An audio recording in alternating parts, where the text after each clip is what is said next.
All right, let's go ahead and get started. Welcome to the 50th Distinguished Bromilow Lecture. Proud to be serving as the interim dean for the College of Engineering. I wanted to start off by just thanking our Dean's Advisory Council for their time spent today. Went through a lot of different topics. It was like drinking out of a fire hose today with all the topics that were covered. We heard from department heads. We also heard from the New Mexico Produced Water and Research Consortium, and finished off with our Carlsbad Environmental Monitoring and Research Center. And all that's culminating with this great lecture. This is the Bromilow lecture, and let me give you some background on this. This lecture honors Frank Bromilow, and again, this is the 50th lecture.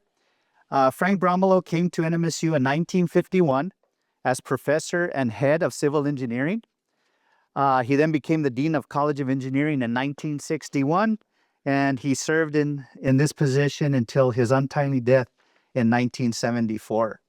And so our 50th lecturer is Mr. James Owen. And let me give you a little bit of background on Mr. Owen. He earned his BS in Mechanical Engineering, then a Master of Engineering from the University of Colorado. His BS was from NMSU.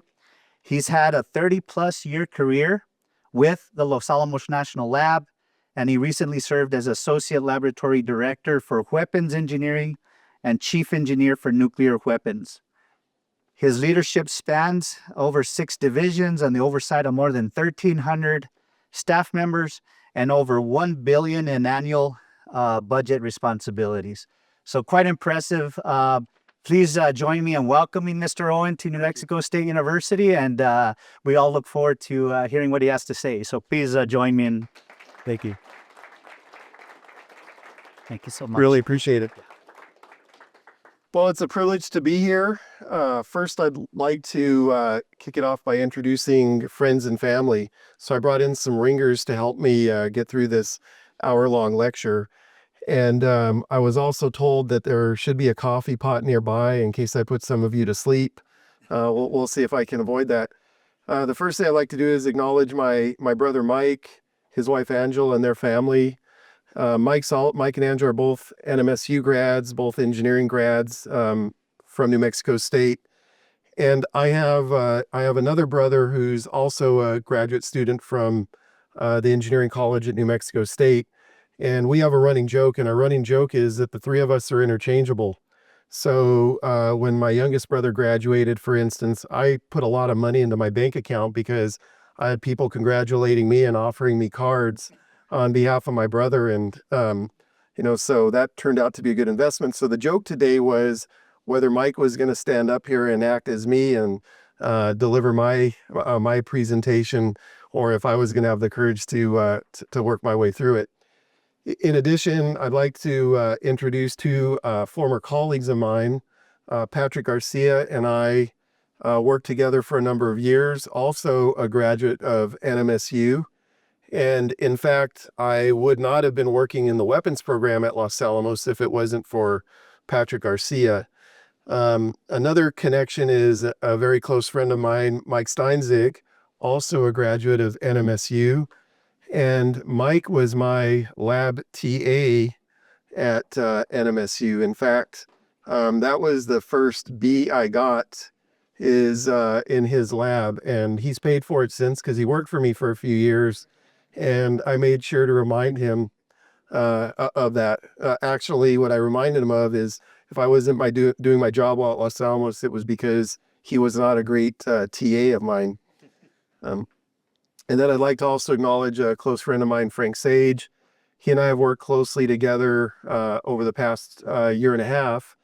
And I left Los Alamos. That was my former role as the Associate Laboratory Director and Chief Engineer at LANL. I did a stint in industry, working in private industry, which was a great experience as well. And Frank and I have been collaborating in that area. Again, thank you for the honor of being here for the 50th Bromilow series. And as I went through the list of speakers, there's a very impressive and prominent history behind this lecture series. Yeah. So I feel incredibly privileged to be the 50th presenter. What I'd like to do is cover 3 topical areas. The first is just a short story about myself and my journey to NMSU and beyond. I'd like to talk about the power of human potential and the obligation that comes with human potential. And then I'd like to have a little bit of a tech talk and focus on my vision for the future and how technology is changing and shaping the world at large, but in particular, because this is part of the engineering college, to discuss how technology is shaping the future of engineering, which is just a fascinating, rate-changing event that I wish I were younger to experience in your seats. But first, my story. We grew up in a very small town in northern New Mexico, just north of Santa Fe, Penasco, some of you may be aware of the town. And I found my way to Los Alamos because I had a high school counselor who was also my basketball coach. And he talked to me and apparently recognized that I had somewhat of an aptitude for science and math. And so he enrolled me against my will into a summer intern program at Los Alamos National Laboratory. The last thing I wanted to do as a high school student was spend the entire summer commuting to Los Alamos. And I came up with every excuse I could have to get out of it, including we had a summer basketball program. And so I didn't want to miss playing summer basketball, but it happens that he was the coach. So he arranged the summer basketball program around my travel schedule to Los Alamos. So I really felt boxed in and did not have an opportunity to get out of that summer internship. And that was a life-changing experience because at that time, I started working with mentors that were also engineers, and I started to visualize the ability or opportunity, my future as an engineer or doing something in science. And that entirely changed the course of my life. But what I would argue is that also changed the course of the lives for my siblings as well, because all four of us graduated from NMSU in a science area, 3 engineers. My sister got her degree in biology and went off to become better educated than the rest of us. And she argues smarter than the rest of us. And that's because she said she married a doctor. And so, but we went through some hardship in our childhood. Our father passed away at a young age. I was the eldest at 11. My brother Mike was 3 years old. So finding an opportunity to actually go to the university and get a degree was a real challenge. And through scholarships, through opportunities at MSU, student work programs, etc., it gave me an opportunity to go to school, and my sister, and my brother Albert, and my brother Mike. And New Mexico State became a very safe place for us, somewhat a home away from home. The professors were very nurturing. In fact, today, while I was down in the basement of Jet Hall, I saw Dr. Chu's office. He was a professor of mine. And I'll share a short story about Dr. Chu and why I felt that this was a home away from home. I had a final exam. I was in his class. I was late to getting to the final exam because my car wouldn't start. So I walked here and I got into the exam probably about 10 minutes late. I took the exam. I went home, checked my answering machine. We had answering machines back then. That'll tell you when I was in school here. And I had a message from Dr. Chu. And the message was, James, I'm very concerned about you. We have a final exam and you're late.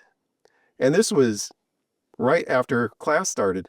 That's nearly unheard of if you think about it. The individualized attention that professors provided allowed me and nurtured me through and shepherded me through acquiring a degree here.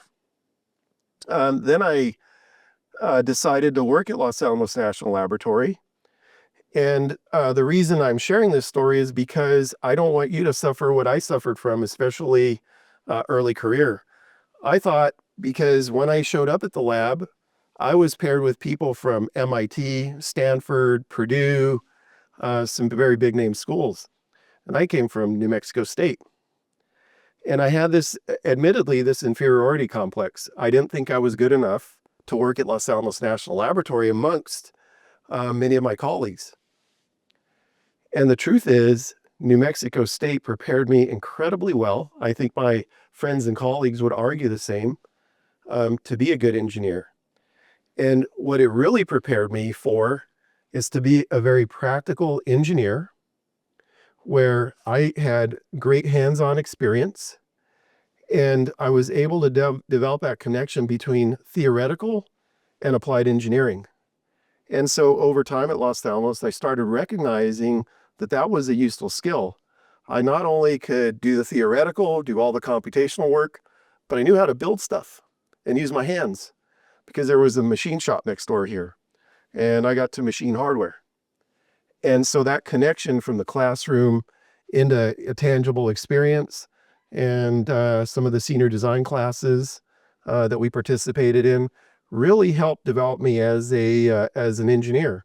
Then I went off to graduate school and I still had a little bit of that inferiority complex because I wasn't sure how I would fare in the classroom. I thought, well, I did pretty well in the work environment. I wonder how well I do at a graduate school at University of Colorado Boulder. And so from a theoretical perspective, and we'll give Mike just a little bit of credit here because he was a good TA, I did really well in graduate school at CU Boulder. Again, because I had a really great foundation from New Mexico State. And then I'll close my personal journey by just talking through, I also developed a good work ethic here because our professors demanded it. Our lab TAs demanded it. And so leaving New Mexico State, in retrospect, I felt incredibly well-rounded as an early career engineer. And one of the reasons why I will always agree to support New Mexico State is because it's a way for me to give back, not just on behalf of myself, but on behalf of my family, my siblings, and myself. It was a life-changing experience for all of us. So what I'd hope to do, and especially in focusing on our students here today, is to talk about the power of human potential. And there's an obligation that comes from it. As engineers, your potential is really large. And I'd like to share yet another personal story with you to put a fine point on potential. When I was a junior in high school, I was a sophomore in high school. I was able to play off of the bench and play in a varsity game and actually do extremely well. I scored 20 points on a Saturday night. And the next day of practice, which was a Sunday, and that's what our coach made us do before church, as we got to go to practice early, and then he made sure we all went to church with him afterwards. I showed up at practice with a chip on my shoulder. And at the end of practice, it was typical. Patrick coached Los Alamos High School, so he can attest to this. At the end of practice, it was customary to do wind sprints. And so our coach lined us all up, and we were prepared to do wind sprints. And he called me up in the center court, and he called me out in front of my teammates, and he called me Owen. Owen, you had an amazing game last night. And my ego started growing, and my confidence started rising. And he really kept piling it on. And then he said, you have potential. And he asked my classmates, or my teammates rather, what does potential mean? No one had enough courage to answer his question, so he turned to me and he asked me, so what do you think potential means? And I was wise enough to recognize it was probably a trap. So I said, sir, I don't know, but I'm sure you're about ready to tell me. And he got right in my face and he said, what potential means, and excuse the vulgarity, you're not worth a shit now, but someday you might be.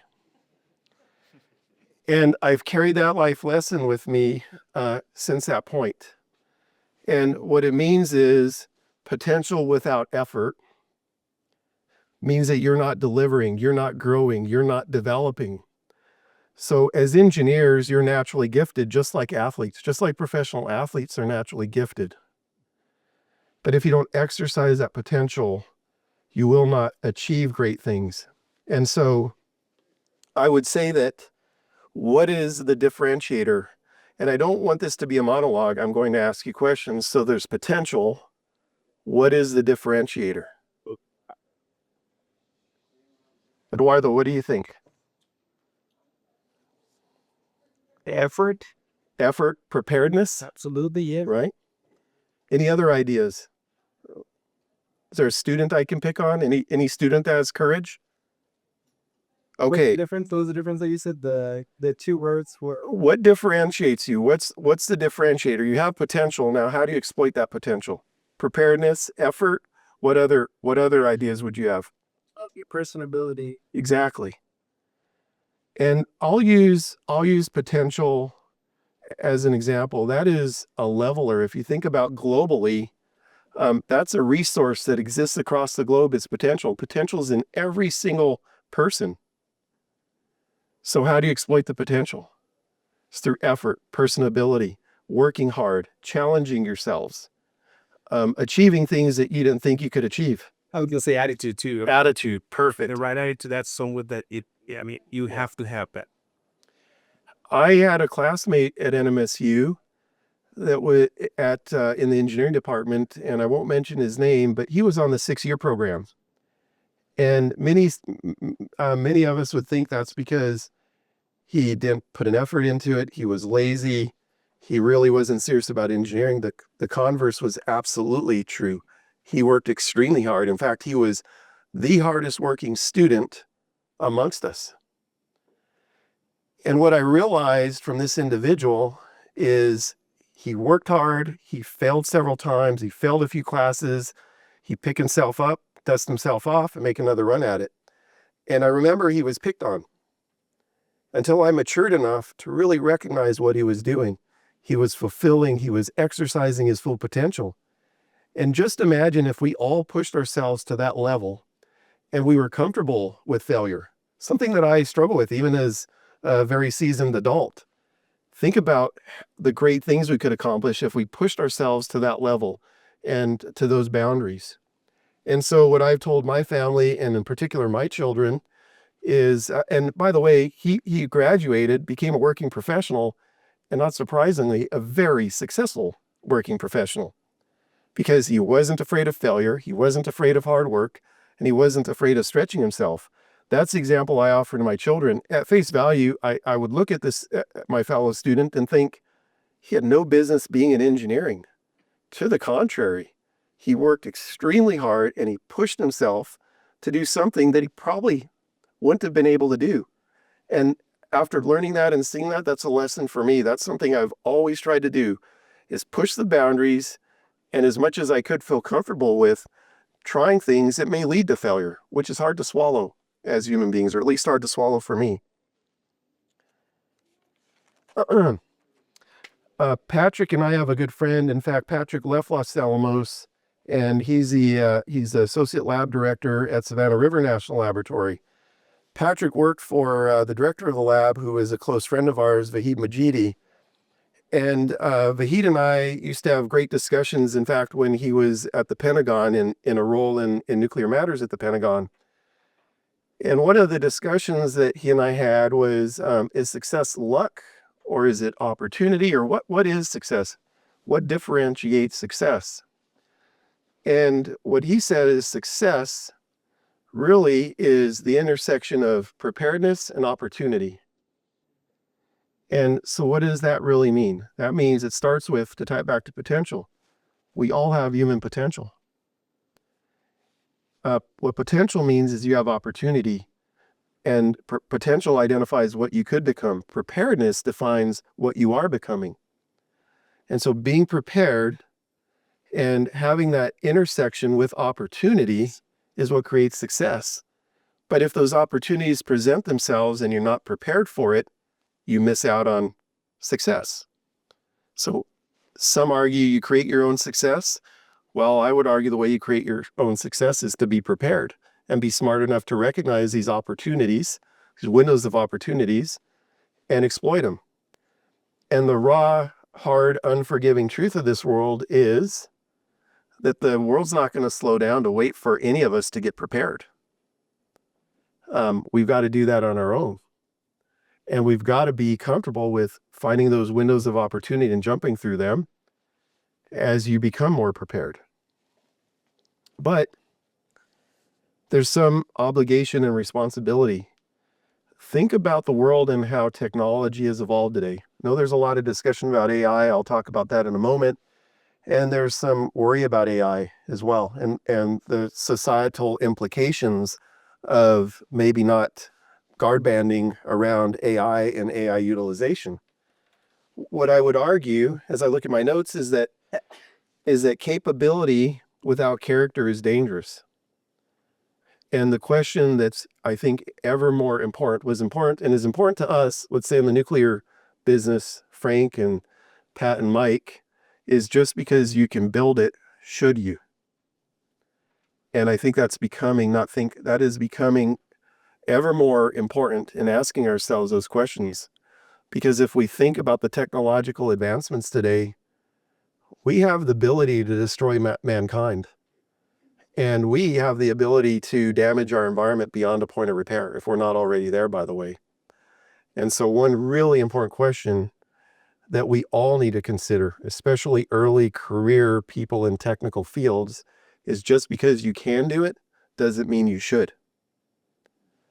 And that's at the intersection of, I would say, ethics, but probably even, if we really want to push the boundaries, morality as well. Because we're facing a point where we have the tools and the ability to do things that we couldn't even do a year or two ago.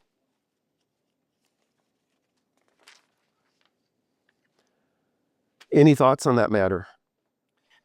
No, everything you are striking home, particularly on the one thing that I would add though is when you ask about potential, I would say belief in yourself. Right. Right. Belief in it goes back to preparation. Yeah. In order to believe in yourself, you have to be prepared. That's right. And then a third point is the obligation, and I strongly believe in this, and it's something I preach to my own children, is the obligation to leave this world in a better place. And every generation inherits two things: the benefits of prior innovation and the consequence of prior decisions. The but is, you also inherit opportunity to tie it all back together with potential, preparedness, and opportunity. That's something you inherit. And so think about what you're inheriting, but also what you'll leave behind as you make your mark on the world.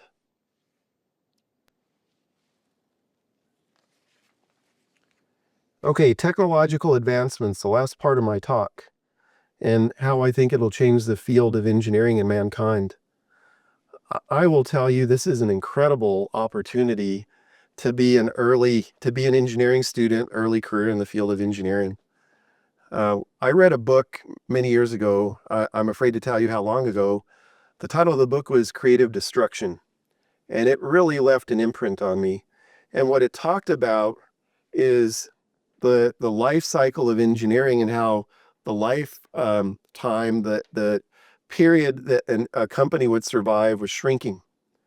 From long-standing companies that had 50, 75 years of history, their survival, their life expectancy was shrinking, and it was backed by data. It was a book written by individuals from McKinsey & Company, and the thesis was that was due to technological innovation.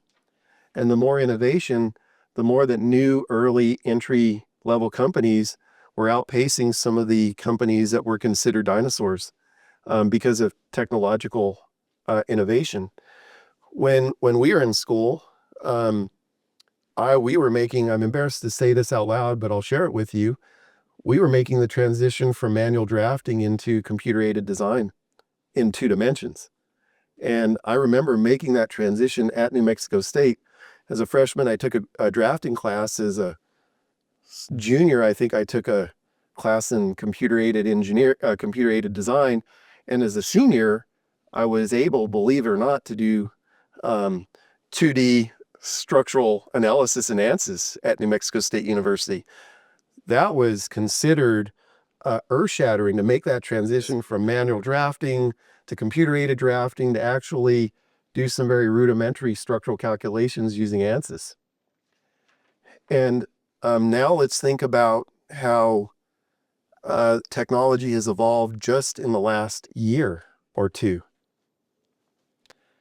And one challenge, but one real opportunity, speaking of opportunities, is that for me, it was a slow evolution from drafting to 2D CAD to 3D modeling and simulation. That took about 20 years. That evolution took about 20 years. But if we think about what's happening today, the evolution is happening rapidly. The time step is no longer decades, it's months and years. And so that drives an opportunity for continuously learning. And I think that's exciting. Some people feel threatened by that. My advice to all of you is embrace it. I think that's incredibly exciting. And while the technology evolves, learn or don't allow the technology to master you. Be the master of your craft and be the master of technology. Don't let it own you. Own the technology. Because we could catch ourselves into this condition where we treat the technology as ever knowing, and we lose the opportunity for human potential, for using our gifts. And I'm concerned because I am seeing that to some degree, especially with the advent of AI technologies. But now as engineers, and by the way, this is universally applied across, I would say, many degree programs and in many areas, but I'm focusing on engineering for the purposes of this talk. But let's think through the tools that engineers have in hand today and where they're going. First, additive manufacturing. Being able to produce parts on a desktop is just a leveling technology, and it's going to continue to evolve. Think about AI-aided design and AI-aided manufacturing. And let's add another element to advanced manufacturing technologies, biomanufacturing. And if we think about the intersection, well, before I go there, the best designs are those designs that one can produce. The best designs that can't be produced aren't very good designs. And so designs I've learned are always limited by your ability to produce the designs, because that's where it becomes a useful capability or technology for mankind. Let's think through the intersection of some of these technologies, the intersection of advanced manufacturing tools, additive, subtractive, bio, AI-aided manufacturing, and AI-aided design. The tools you have available to you are enormous. And that opens up brand new, unique design areas that I never were afforded the opportunity to utilize.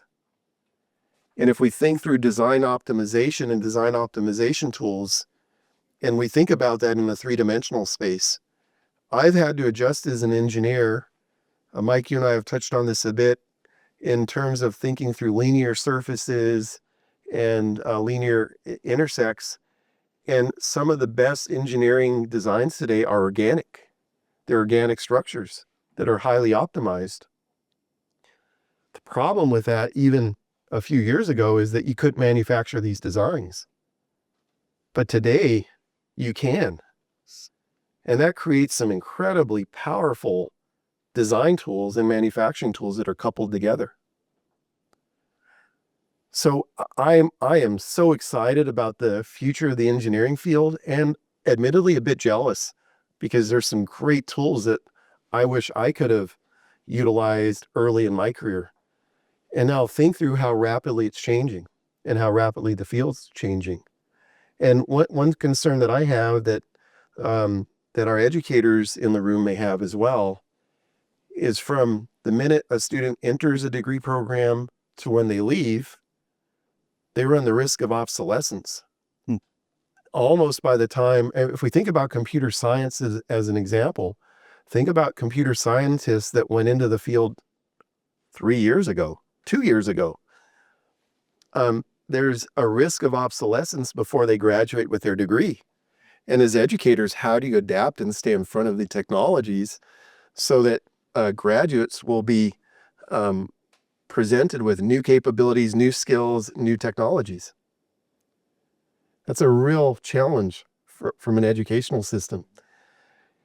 And also, if we think about the power of industry, when I started my career, there was this view that I had that I think was valid, that national laboratories in this country were really at the bleeding edge of technology development. And at that time, 34 years ago, there were about 15 national laboratories. And so if you wanted to get into an industry where you're at the bleeding edge of technology, it was to work at a national laboratory. That's what excited me about working at Los Alamos. What I'm finding today and spending some time in industry is that industry's starting to drive at the bleeding edge of technology. The difference is they're doing it with massive investment. So the last job I had was in the fusion energy. And if you looked at the whole national laboratory portfolio in fusion energy, there was probably around $1 billion or $1.5 billion being invested in fusion energy through government to laboratory funding. Industry, they're spending about $10 billion. They spent $10 billion last year in speculative fusion energy investment. Very foundational, fundamental first principles type of work. AI. Think about AI. I don't know what the latest stats are in AI investments in industry, but they are in the tens of billions of dollars. And if we extend that construct from laboratory to universities, the other construct when I was in school is that the other area that was at the bleeding edge of embryonic technology was at universities. I'm watching a shift occur to industry from labs and universities into industry. So what does that mean for the educational system? I'm directing this at our educators, and I don't know the answer to the question. And how do we adopt to this changing environment? How do we adapt, rather, to this changing environment so that we can continue to give students a first-rate education? I mean, you're facing, speaking of preparedness and opportunity, you're facing I would say a great opportunity, but a really steep hill to climb in terms of preparedness. Any thoughts, any ideas along those lines? It's a I would say a real interesting problem to solve with great opportunity as educators. Mike, I'm going to pick on you, even though you were an educator a long time ago here. Yeah, that whole idea of being adaptable to what comes at you, taking opportunity or taking advantage of opportunities. One of the things you all have the opportunity to do when you're young students is take a little risk and be out there putting something on the line that maybe a guy in my position doesn't want to do anymore. So educationally, I'm not sure that I can help except to say be adaptable. Austin, what do you think? Yeah, I would say something that, and I was a College of Business grad. This is later that I'm working with faculty and learning. The construct is still applicable. It is, and I think for the students, the fact that you guys are in engineering, I'm assuming that high school was probably pretty easy for you guys, right? So really, at this college level, I think it's important because you're right. The technology is going to change, where what you're learning now might change, but use this as the opportunity to learn how to learn. Right? To learn how to adapt. And that's only able to be done if you're not phoning it in. With technology, I know how easy it is for you guys to, if you wanted, phone it in various ways and have AI or Mathway or something else do your work. But you're doing yourself that grave disadvantage of not learning how to learn. Well 'Cause you're going to stated. get into Well industry stated. and the things that you're doing are going to change. And you're not going to know how to adapt if you haven't worked out that muscle. So just don't do yourself that disservice. Well stated. Thank you. Please. So, I think I graduated in electrical engineering in 1984. And I think the single most important thing that NMSU taught me was how to solve problems. And you can't learn how to solve problems if you're counting on artificial intelligence to help you. That would be my first comment. And it's the most important thing you can learn here, because if you go out to employers, what they'll say is, I hired that NMSU engineer and they could solve problems. And if you can't solve problems, you, in my opinion, can't be an effective engineer. Wholeheartedly agree. The second thing I'll say is I'm now a patent litigation lawyer, and AI, some attorneys are using AI tools to write briefs. And what I find and what judges are finding and other attorneys are finding is that they're trusting what the AI is generating and they are submitting that to the courts. Well, AI is not perfect, and using AI to write a brief is fine as long as you as an attorney or you as an engineer in a design case can look at what AI produced and recognize whether it's right or wrong and do a calculation or a site lookup or something to determine whether the output that you just got is worthwhile. And so that's all back to problem solving. If you can't look at something that AI generated and something clicks in your head, that doesn't look exactly right, and know to go back and check on that, then you're fundamentally at the wrong place to use AI. In fact, it's interesting because there was I read an article about a year and a half ago about a law case where attorneys utilized AI to develop their lawsuit, and it got submitted and it referenced past precedent. The AI tool hallucinated, and the past precedent did not exist, Right. and therefore they lost the case. You can lose your law license too. I mean, it's, you're submitting something to the court that's, untruthful. So hopefully we don't need a coffee pot yet. And I'm going to point at you, Frank, since you commented on that. What are your thoughts along this area? So I went to NMSU, so I came here with a broken heart, and I wanted to solve the world's pain. Yeah. Fundamentally, I was that arrogant. So I majored in physics and I majored in philosophy. And I think when you look at the challenges you have in both engineering and in training and educating a new generation to be engineers, you have to, as educators, look at what is fundamental knowledge, not redefining it, just recommitting to it.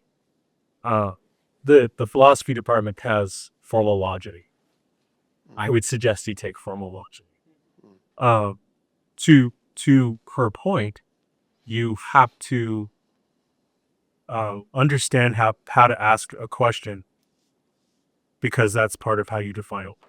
Yeah. And if you do that, then these tools will not rule you. Right.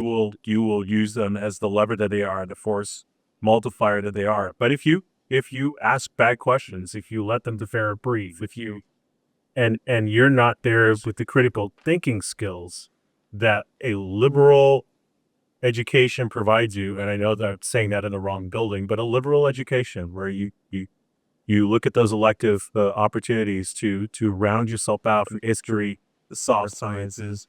These will be the things that allow you to better utilize what you're learning in this school. Thank you, Frank. Off the top of my I haven't yet heard enough from students. How do students feel about that? I don't know names, but I'm gonna point at some of you if you'll volunteer. All right. What would you like to hear? What do you have to offer? What questions do you have? What thought? Okay, let me ask you a question. Okay. How are you applying technology today in your in this phase in your educational career? Oh yeah, it's a superpower. It is so beneficial to my personal learning. Someone mentioned that like it being a STEM major must have been an easy time in high school. That wasn't the case for me. I was in Algebra 1 as a senior in high school, not even thinking I was gonna go to college. And then I came to college, and it's been an interesting roller coaster. And one of the big benefits that the AI does provide is a completely judge-free tutor. You can start at All stated. whatever root base. I don't understand what you're talking about at all. Or if you ask that question in class, you might get looked at funny, or people might snicker or laugh at you in the background. we live in an age where every single class that we're taking is being recorded and is published online, and someone else is going to watch that. And so it's completely normal for people to not feel comfortable to talk and ask questions or anything in person. And so it's weird that we have this computer that is now a better teacher and tutored in some twos that we're able to go to. Yeah. Thanks for sharing your personal experience. Yeah. And I agree with you. In fact, I use AI to ask the stupid questions that I'm afraid to ask others. The question is it hallucinating or not? Right? You use three. You use three chatbots. That's why I use 3. Yeah. know. How about yourself? Well, I'm interviewing a lot, and I wasn't prepared for technical questions in my first interview, although I did do fine. Yeah. But I'm sure you did, I coming was from like, NMSU. okay, I need to be more prepared now. So I go to chat. I'm like, what are the engineering fundamentals? Like, let's talk about it. And, just to kind of remember things I learned my freshman year. And I think it's useful in that way, but of course it'll spit something out. I'm like, that doesn't sound right. Like, let me go look into this a little bit more. So, yeah. And to tie right back to interviewing, and I like your mention of problem-solving skills. Many employers look for problem-solving skills. In fact, I mean, collectively, we've probably hired 400 people, and at least maybe a bit more. Actually, quite a bit more now that I think about it. So what do I look for? Well, certainly a sense of intelligence. I mean, you've got to have that. But the truth is, everybody in this room has that. A sense of creativity, which not everyone has. And a sense of drive and desire, which not everyone has. And when I look to hire future employees in every role that I've been, that's a holy grail if you can find an individual that possesses those 3 skills or competencies. And I firmly believe you develop those 3 skills and competencies. It's not something that you're just born with. But I look for problem solving or creative ways to solve problems, unique ways to solve problems. The other thing that I'll mention is most engineers can solve complex problems with complex solutions. I see that all the time. The best engineers can solve complex problems with what? Simple solutions. And that's also what I look for. Because many engineers can over-engineer to solve a problem. But really good engineers know how to engineer at the appropriate level. How did I learn how to do that at New Mexico State? Was through being a practitioner, honing my craft, getting my hands dirty, machining parts, testing parts, failing several times, understanding in a very tangible manner what failure modes meant, understanding what stress really meant by testing a part to failure. Not what I was able to look up on a stress strain curve, but to actually experience it. Pat and Mike and I have been up close and personal to many nuclear weapons. And in my career, there were a lot of, not these 2 individuals, but there were other colleagues of mine who were intimidated, stayed away, and were happy reading and studying and performing computational simulation. And I felt it was important to engross myself and understand it. Pick up parts, hug warheads. Actually put your hand on a plutonium part and feel warmth. And understand, the thermal load coming off of, naturally decaying special nuclear materials to keep it very clean and neutral in this environment, i.e. not to talk about anything classified. Pat would have to report me. But having that tactile experience coupled with a solid theoretical understanding, I think is really what it takes to build a well-rounded engineer that can, again, I'm communicating this for purpose, can solve complex problems through simple solutions. Those are the engineers that are incredibly valuable. Those are the engineers that change the world. Okay, as I wrap up, there's a couple items. The first is speed matters today. And I mentioned earlier in my talk that the world's not going to wait around for you. Speed matters. And one of the mindsets that I've tried to work through is how to separate, I would say, noise from signal, that noise from signal ratio. Because a lot of times, and I'm trying to use terms that engineers will appreciate, it's terms that I resonate with. A lot of times we spend much of our time dealing with noise. And so how do you figure out how to build a filter so that you're spending more of your time on signal and less of your time on noise? And what that equates to is going faster, utilizing your time wisely, defining your problem statements better, separating out the noise from the signal.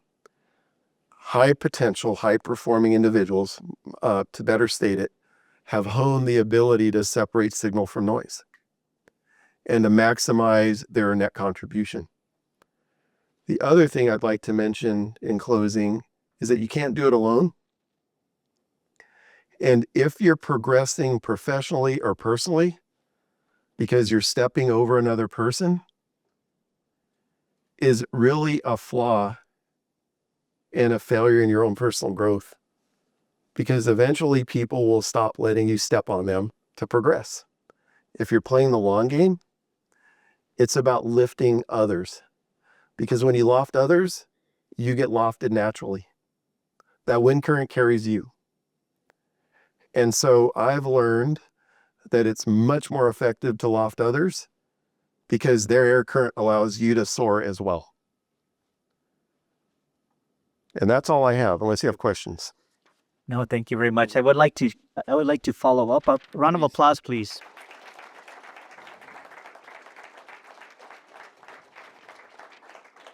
So James, thank you so much. I wanted to just follow up on a couple of items. The first thing is the importance of our national labs here in New Mexico. You know, I also worked in the national lab. I worked at Los Alamos National Lab, so I really appreciate the connection there. Your fact that you played high school basketball here in New Mexico, that was another one for me. Where? At Cobre High School. Oh, great. Yeah.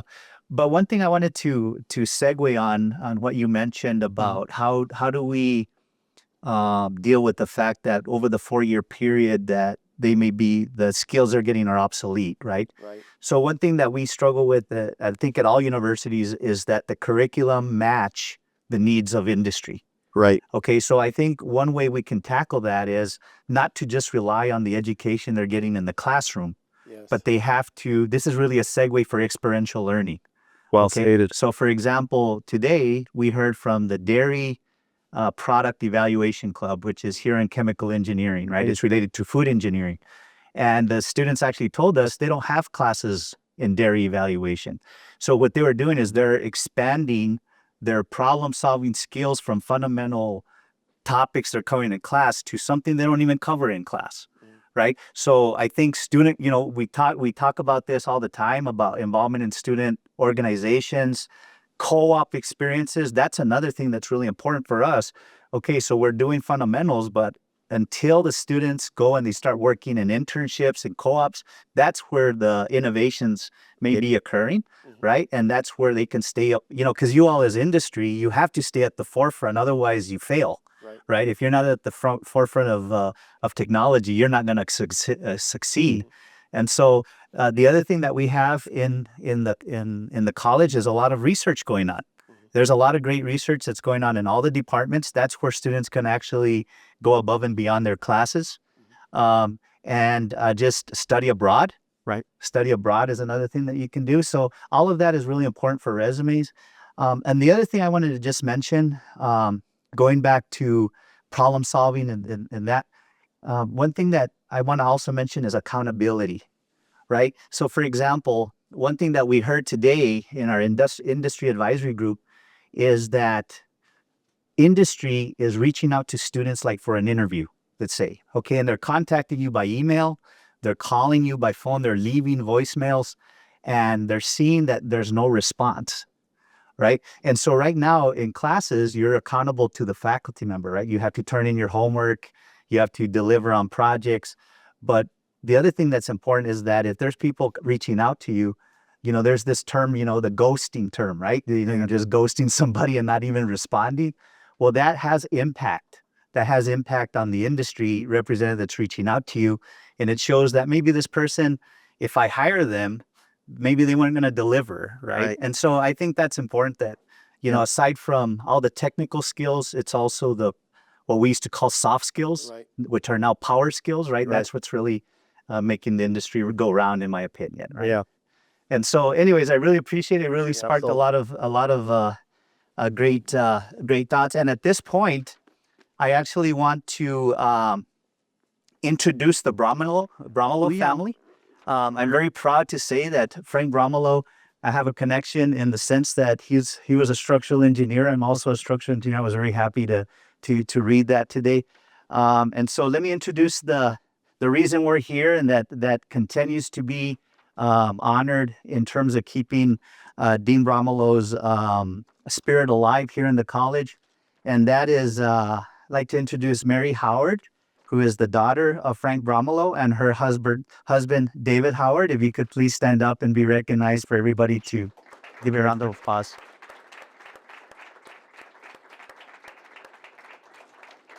So thank you so much for making this happen and for bringing such distinguished alumni back to New Mexico State University. I think it's really important that the students and faculty, everybody recognize that this is a product of NMSU, right? He graduated from New Mexico State University, much like many of the alumni in this room today.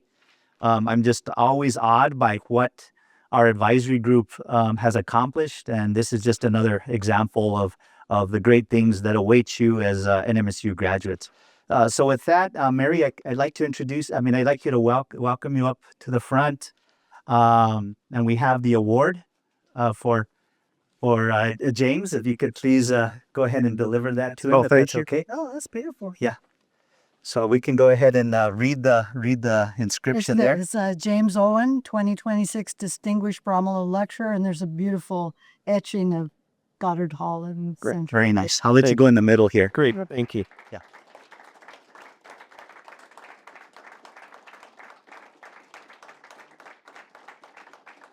I'd like to shake your hand again and say thank you. Thank I you. appreciate it. I If you wanted could- to say something about Goddard Hall. Can I Oh yes, please, and please stay up, please. stay there so they can hear me? When my dad came here in 1951, there was Goddard Hall. That was it. And they came sight unseen to this very foreign place.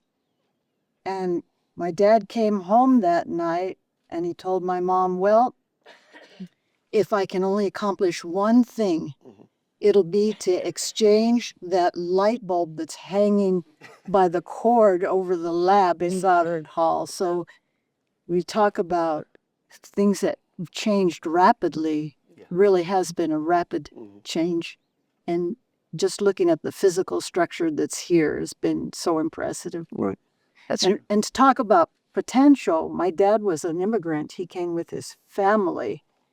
And he would never have had, the other word you talked about was opportunity that he had in the United States, right, to get an education and to develop his potential and fulfill his potential. So I really appreciated those remarks that you made. They struck home. Thank you. And he developed a potential in others. He did. Absolutely. We had sort of a United Nations at our dinner table sometimes because he would, T. Wong would come for dinner or Ganaji would come for dinner. And there was this great international group of professors that came to the university. And I still see that happen today, which is wonderful. Absolutely. Yeah. And we could see the changing landscape, right, with Thomas and Brown replacement building going up, and we need to honor the past, right? But then we also have to look at the new facilities going up that are going to now serve as the buildings of students that we have coming soon. It's So impressive. it is quite exciting. So I'd like to have you both stay up front as I'd like to move on to the introduction of the Frank and Dorothy Bromilow College of Engineering Student Award. I'd like to ask Elizabeth Williams to please come up to the front. And as you come up, I'm going to read a little bit about you. Oh, wonderful. Oh. Do you want to do this one? So Elizabeth all is yours. the Okay. current Engineering Student Council president. She earned a BS in mechanical engineering and a BS also in aerospace engineering. Oh, great. She's had an internship. Remember I was talking about internship and co-op with Northrop Grumman Space Systems. She's currently pursuing a Master of Engineering in Mechanical Engineering. So there's another thing to keep up with the changing technology, pursue a graduate degree. She's working at the Ag Innovation space as a student supervisor. And she also received a scholarship from the Bromilow family. So with that, let's please give her a round of applause.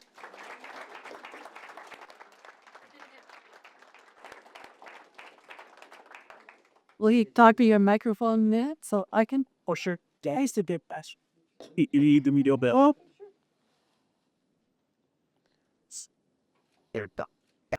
Well, when my father died unexpectedly, we thought we wanted to do something in his memory, and we followed that feeding slide that came from underprivileged backgrounds. But the idea was also about the democracy of having the person that's elected to be the president of the steering council. That was very appealing to us as analysts. That it wasn't strictly academics, it was somebody that had just a little bit more than just an academic background, that they were able to realize their potential and do more. That's how that scholarship came about, to honor the person that was the president of the Engineers Council. I'm really grateful for it. Congratulations.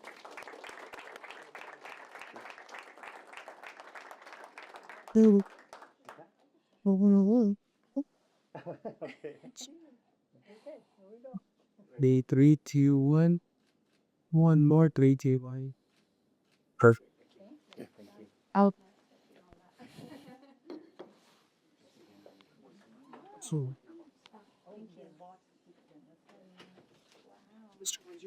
Thank you very much.